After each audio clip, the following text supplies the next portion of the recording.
مولاي صل وسلم دائما أبدا على حبيبك خير الخلق كلهم هو الحبيب الذي ترجى شفاعته لكل هول من الأهوال مقتحم يا ربي بالمصطفى بلغ مقاصدنا واغفر لنا ما مضى يا واسع الكرم. Assalamualaikum warahmatullahi wabarakatuh.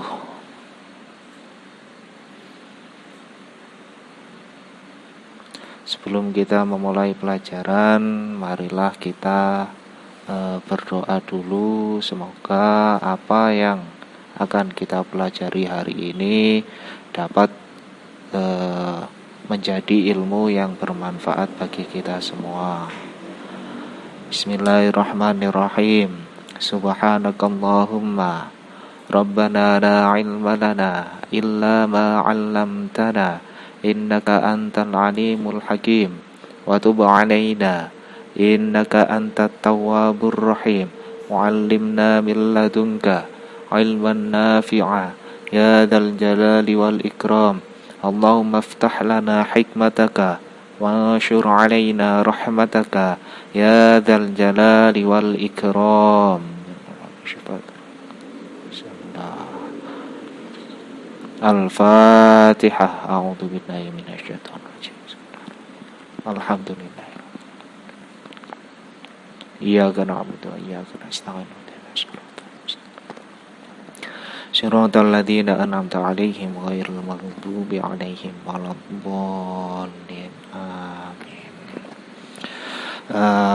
Kembali lagi bertemu dengan saya ya dalam pelajaran yang sama seperti minggu kemarin, yakni pelajaran fikih dengan kitab Matan Ghayah wa Taqrib.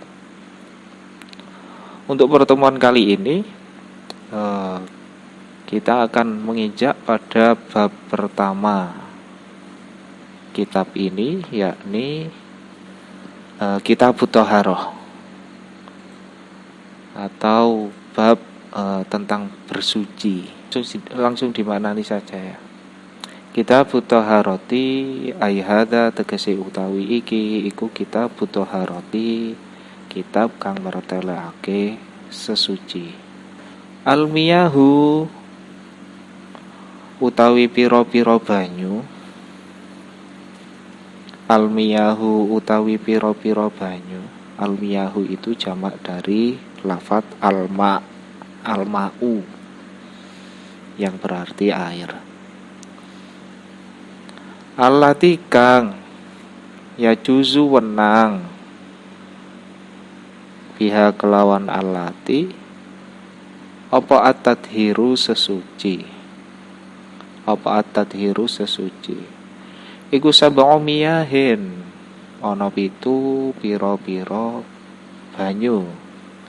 Iku sab'u miyahin ana pitu pira-pira banyu. Rupane ma'us samai nomor 1 banyu langit. Banyu langit itu banyu udan ya, air hujan. Wa ma'ul bahari lan nomor 2 banyu segara, air laut. Wa ma'un nahri lan nomor 3 banyu bengawan atau sungai. Wa ma'ul bi'ri lan nomor 4 banyu sumur. Wa ma'ul aini lan nomor 5 banyu sumber. Sumur dengan sumber itu berbeda. Kalau sumur itu digali, jadi atas usaha manusia. Kalau sumber itu muncul dengan sendirinya. Tentunya Allah yang memunculkannya ya. Wa ma'u salji lan banyu es.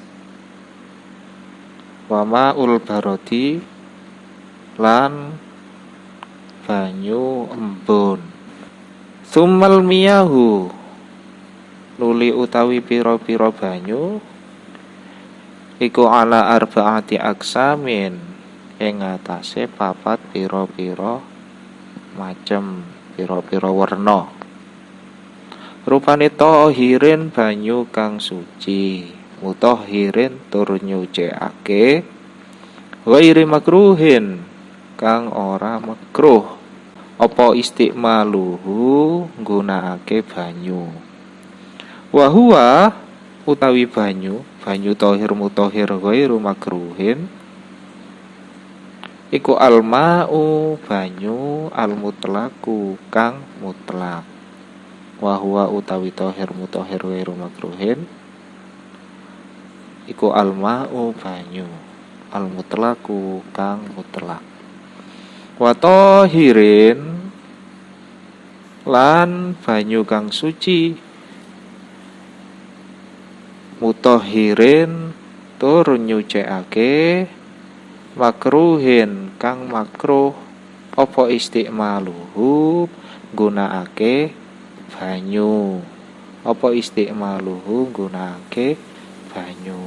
wa huwa utawi tahir mutahhir makruhin iku alma'u banyu almusyammasu kang den panasake. Al-musyammasu kang den panasake. Wa tahirin lan banyu kang suci. Ghairi mutahhirin kang ora nyucikake. Li ghairihi maring liyane tahir. Wa huwa utawi tahir ghairi mutahhir iku alma'u banyu almustakmalu kang mustakmal. Wal mutaghayyiru lan banyu kang owah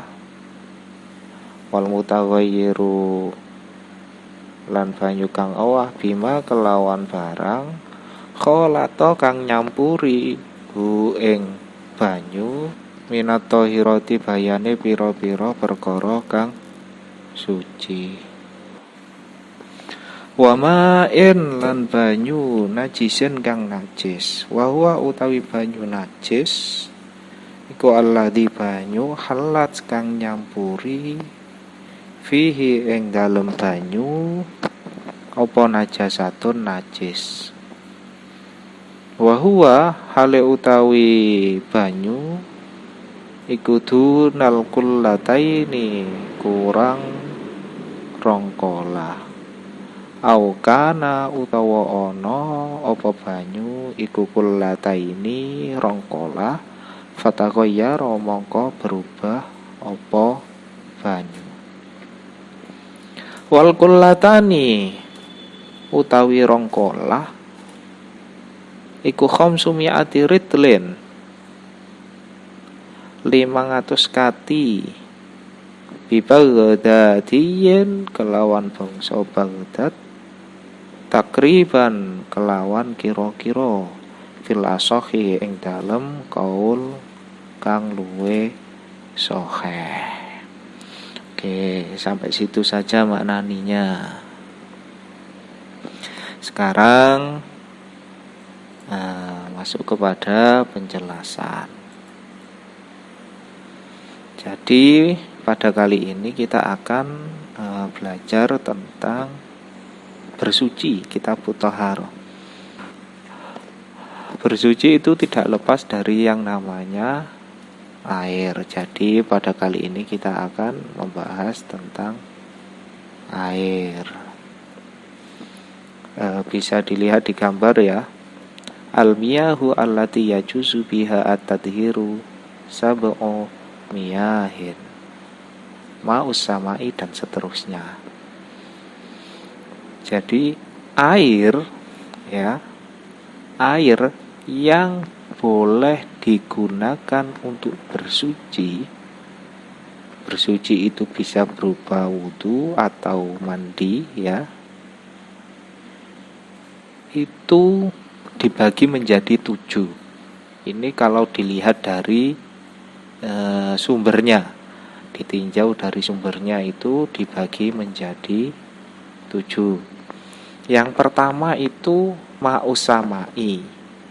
Kalau diartikan secara lafadznya, secara bahasa, ya, itu berarti air langit, yakni air hujan. Wa ma'ul bahari. Nah, kemudian pembagian yang kedua, yakni air laut. Yang ketiga, air sungai. Yang keempat, air sumur. Yang kelima, air sumber. Yang keenam, air es. Yang terakhir, yang ketujuh, yakni air embun. Jadi kalau dilihat dari sumbernya, tempat air itu berasal, air yang dapat digunakan sebagai media untuk bersuci itu ada 7 tadi yang telah disebutkan, ya. Kemudian summal miyahu ala arba'ati aksamin, tohirun mutohirun ila akhirih. Kemudian air juga dibagi menjadi 4 macam apabila dilihat dari jenis. Dilihat dari jenisnya yang akan digunakan untuk bersuci, ya. Dilihat dari jenis, air dibagi menjadi 4. Yang pertama, air suci yang mensucikan dan tidak makruh untuk digunakan. Yang kedua, air suci mensucikan tapi makruh untuk digunakan. Yang ketiga, air suci yang tidak mensucikan. Yang keempat, air najis atau air yang tidak suci. Kemudian kita bahas satu persatu. Air suci yang mensucikan dan tidak makruh untuk digunakan itu apa? Tohirun mutohirun ghairu makruhin wa huwa al-ma'u al-mutlaqu, yakni air mutlak. Air mutlak itu apa sih? Air mutlak itu ya air tanpa embel-embel apapun. Jadi ketika air itu ditaruh di dalam gelas, dia menjadi air gelas. Kalau ditaruh di dalam botol, dia menjadi air botol. Kalau dipindah lagi ke dalam timba, dia menjadi air timba. Jadi air mutlak itu air. Yo air iku lho rek. Ya. Jadi dia itu penyebutannya kalau dipindah dari satu tempat ke tempat yang lain, dia mengikuti tempatnya. Dimasukkan ke dalam galon, menjadi air galon. Air galon kemudian dimasukkan ke dalam gelas, menjadi air gelas. Seperti itu. Itulah air mutlak. Air. Nah, air mutlak itu ya air itu. Air itu sendiri. Ini bagian pertama, jenis air yang suci, mensucikan dan tidak makruh untuk digunakan.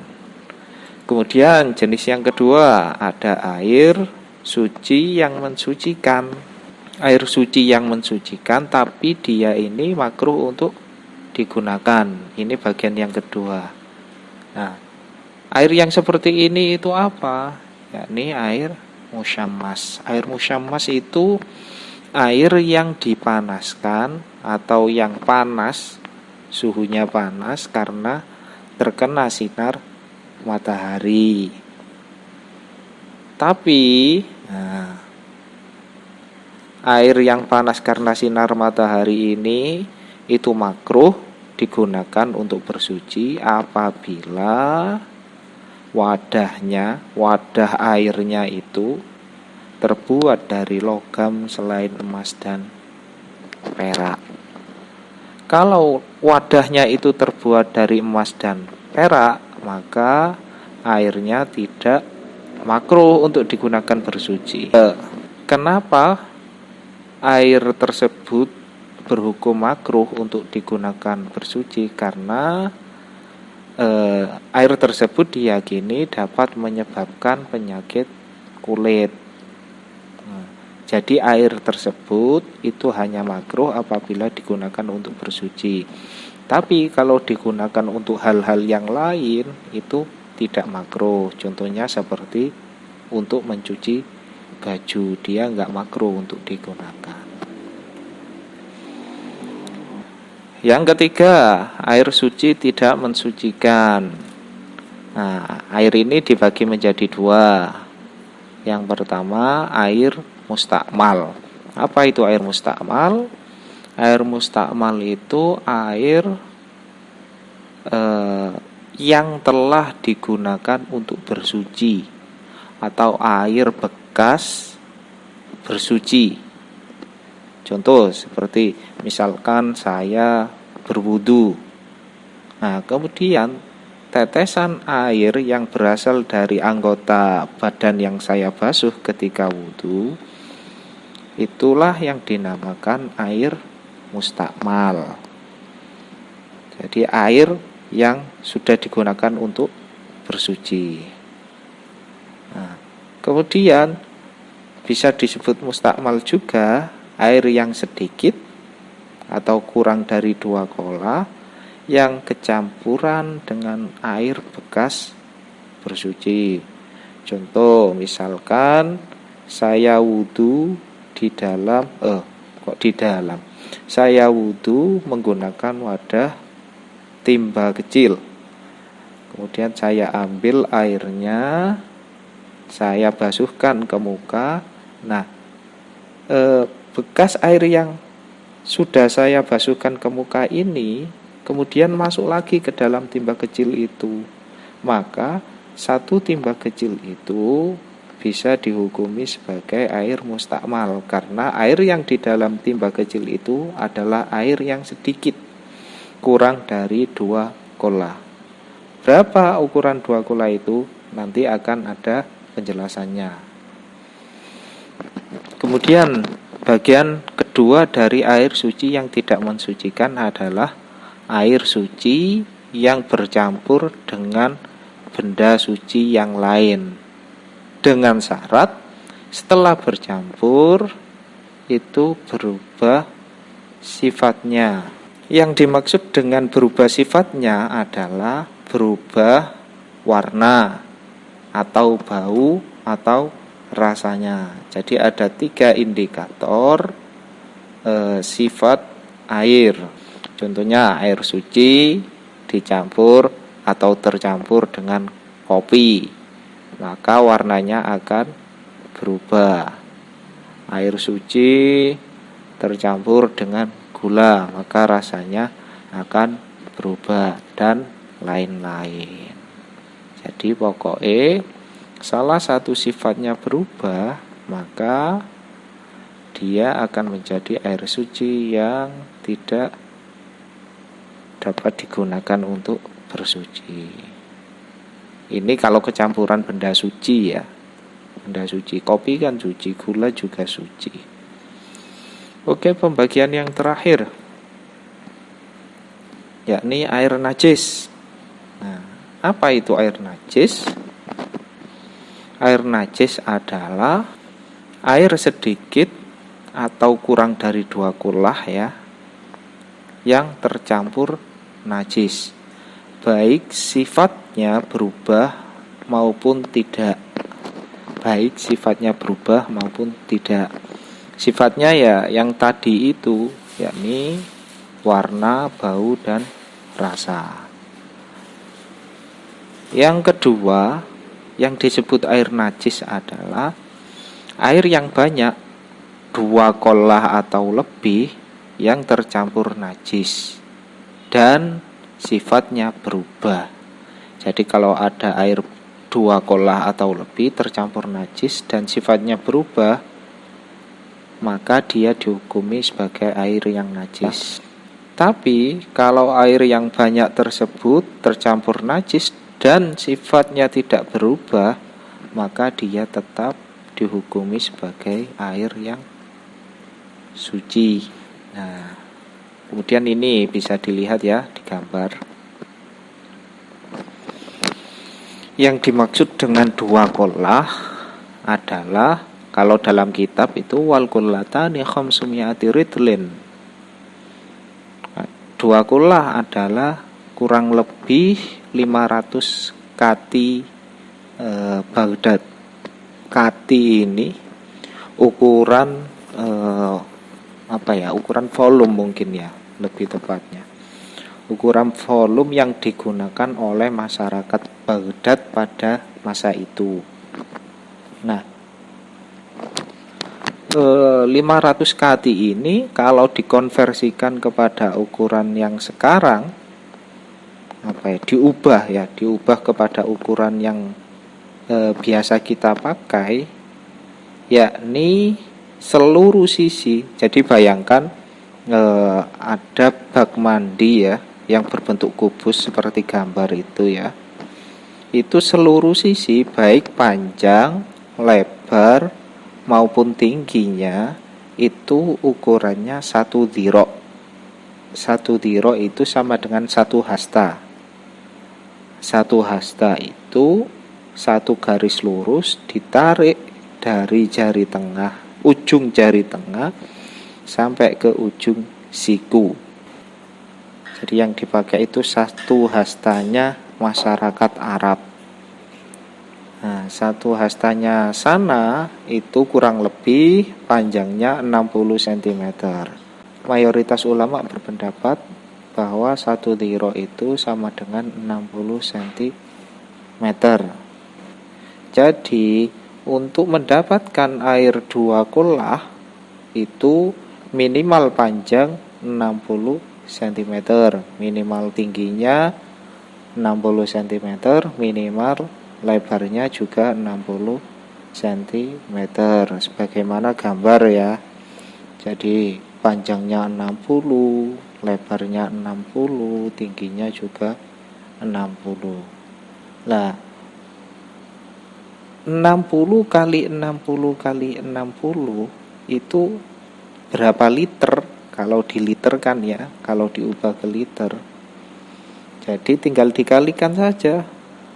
60 kali 60 kali 60 ketemunya 216.000 cm kubik. Nah, kemudian diubah ke liter, cm kubik ke liter, naik 1 tingkat jadi 216 liter. Nah, akhirnya ketemu 2 qolah adalah 216 liter. Jadi itu angka minimal ya, angka minimal 2 qolah. Untuk menghindari najis tadi, maka angka minimalnya harus ada angka minimal air minimal harus 216 liter. Gitu. Mungkin cukup ini dulu ya materi pada hari ini. Kalau ada pertanyaan bisa langsung ditanyakan di grup WhatsApp kelas khusus pelajaran saya. Rabbi fa'na bi barakatihim wahdinal husna bi hurmatihim wa amitna fi tariqatihim wa mu'afatihim minal fitani. Rabbi fa'na bi barakatihim wahdinal husna bi hurmatihim wa amitna fi tariqatihim wa mu'afatihim minal fitani.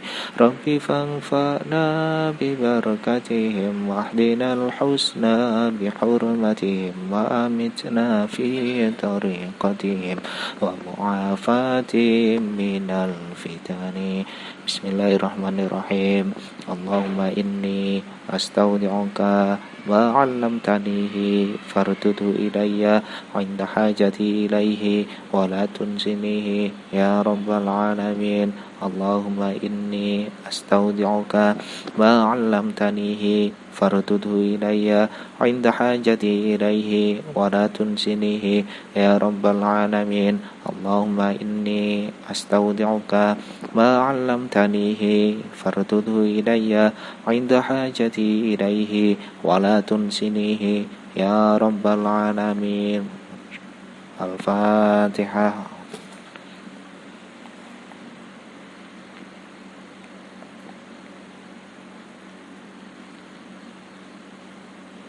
Kurang lebihnya saya mohon maaf. Ihdinas siratal mustaqim. Wassalamualaikum warahmatullahi wabarakatuh.